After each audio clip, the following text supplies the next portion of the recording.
You just take your tail comb and you take it right in this root behind, and you just go 1, 2, 3, 4, 5, 6. See how it stays? And then you could just break it up a little. Take the next one, and I like to do a zigzag part kind of, so it kind of gets away from like the nice straight lines. 1, 2, 3, 4, 5, 6, 7, 8, 9, 10.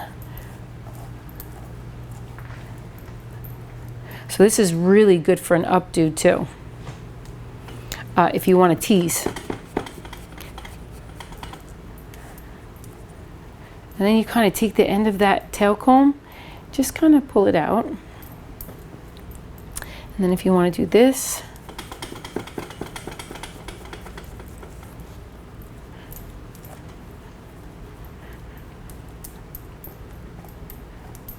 there we go. And then you could use hairspray if you want. Yeah, and look how cute if we wanted to do an updo. You know, you could take this piece, you can have all this out, you can grab another piece. You know, it's just really, really pretty.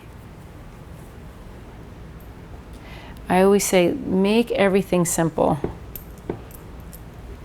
See, just an idea.